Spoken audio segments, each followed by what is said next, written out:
شب قدر است اگر قدرش بدانیم. بنابراین تلاش بکنیم همیشه ما باید اعمال صالحه خود را نزد خدای خود ببریم، خصوصا در ایام خجسته ماه مبارک رمضان تلاش باید بکنیم که هر قدر میتونیم در خودسازی خود و مجتمع خود و اخلاق خود و زیربنای خود تلاش بکنیم. ولی پروردگار ما رحیم و مهربان است. در یکی از روزها پیغمبر علیه السلام داستان را ذکر میکنند از مردمای گذشته ای که 400 سال 700 سال همینطور عمر داشت و او میفرماید که این امت مقامش بسیار محدود است و اون ظرفیت هایی که باید بوده باشه چگونه او را به دست بیارن تا که ثواب بسیار بزرگی را کمایی بکنه. خداوند متعال به نزول قرآن کریم یک شبی را نصیب امت اسلامی میکنه که برابری میکنه به 1000 ماه، یعنی بیش از 80 و چند سال. و این بزرگی در حقیقت از قرآن کریم میگیرد، کتاب اللهی که انگامی که در شبی که نازل میشد و شب را ارج میگذارد و برابرش میکنه با 1000 ماه. و این 1000 هم برای تهدید نیست بلکه برای تأکید است که میتونیم بگویم که شب قدر از میلیون ها سال ارزشمندتر است.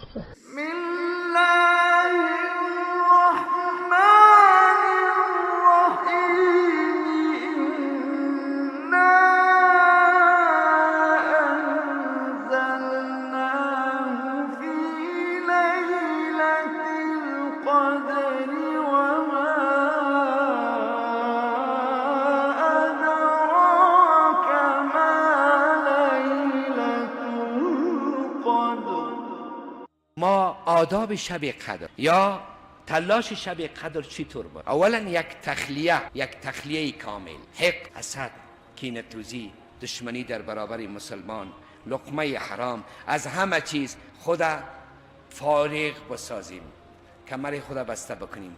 خدایا بردر آمد بنده بگریخته، آبروی خود به عصیان ریخته، مغفرت دارد امید از لطف تو، زان که خود فرموده لا تقنطوا، بحر الطاف تو بی پایان بود، ناامید از رحمتت شیطان بود، نفس شیطان زد کریم راهی من، رحمتت باشد شفاعت خواهی من، چشمی دارم که از گناه پاکم کنی، پیش از آن کان در لحد خاکم کنی.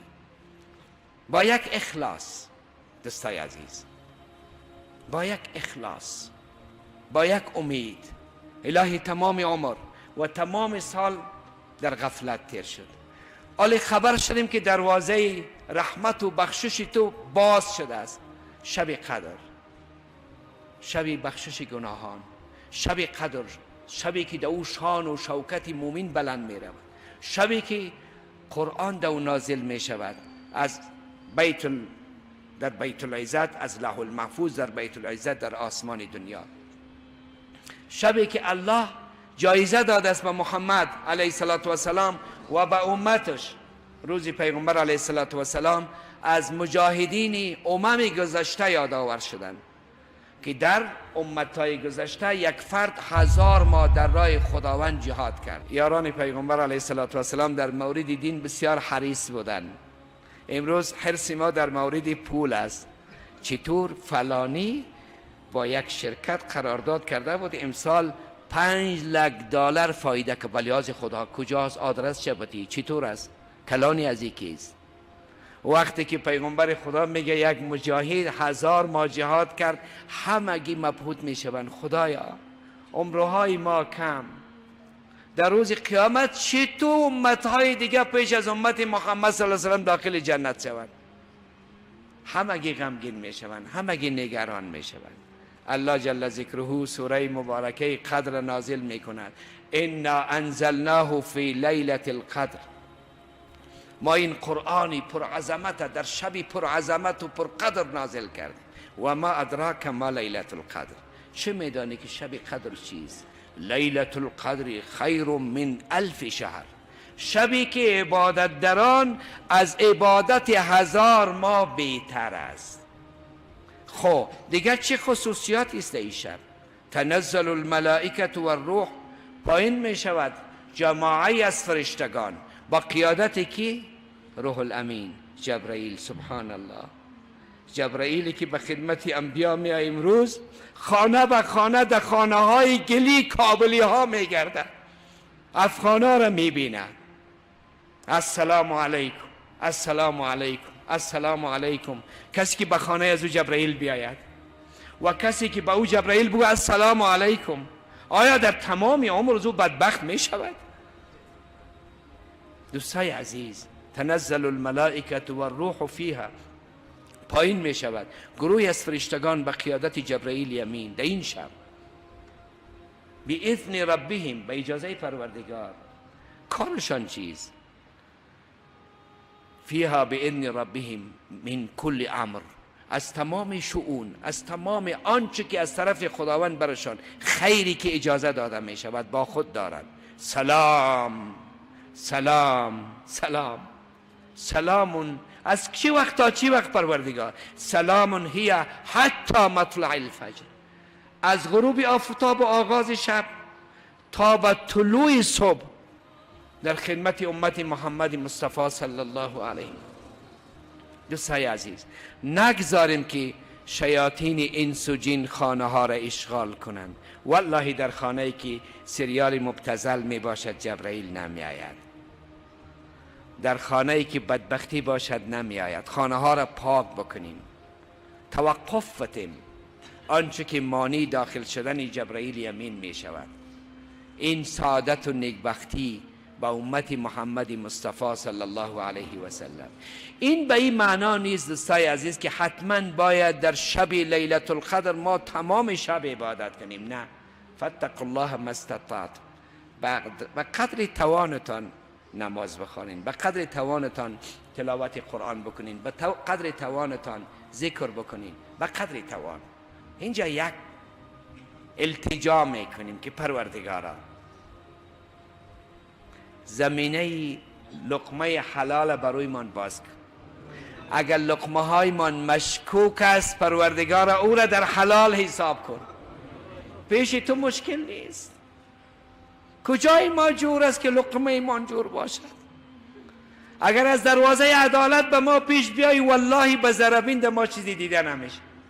از دروازه لطف و کرمت اگر پیش بیایی همگی انشاءالله جور هستیم. حافظ صاحب میفرماید اگر به عدل بگیری امید الطاف است، اگر به عدالت بگیری بدون لطف تیر نمیشه، اگر به لطف بگیری درون ما صاف است. اگر از دروازه لطفت پیش بیای پاک صاف ستر هستیم. الهی از دروازه لطفت پیش بیا. اگر به حساب و کتاب و به شروط و قیود بگیری یک تم تیر نمیشه، ولی تو غفور هستی. حضرت مادرمان ام المؤمنین عایشه از پیغمبری بزرگوار علیه السلام پرسیدن که این شب را اگر من احیا میکنم کدام دعا بخوانم؟ فرمودن بگو اللهم انك عفو تحب العفو فاعف عني، اللهم انك عفو تحب العفو فاعف عني.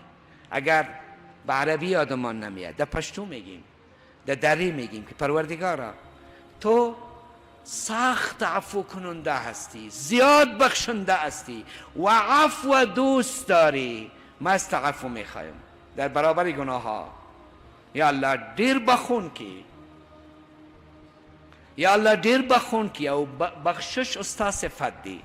زد خپل گناهونو په مقابل کې تا نه معذرت او عفو غواړم. خدای دې می معاف که.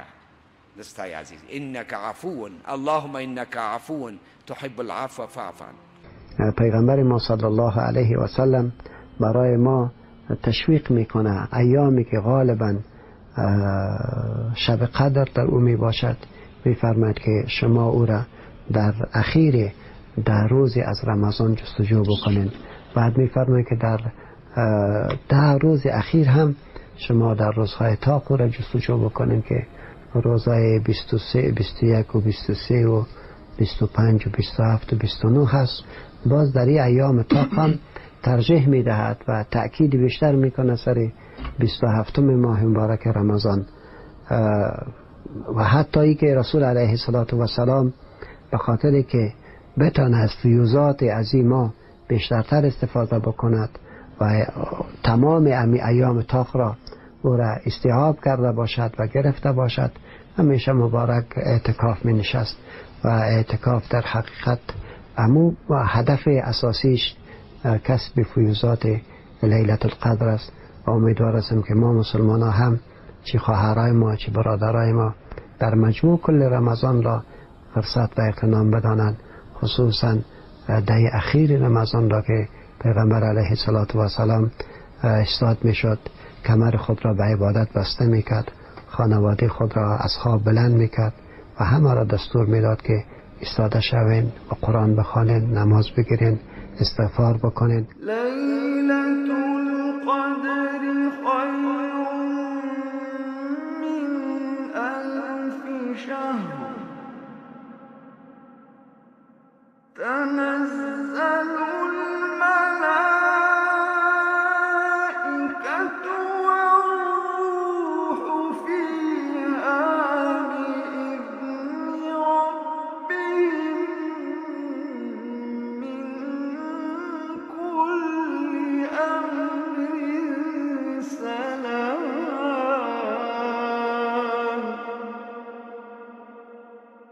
سلام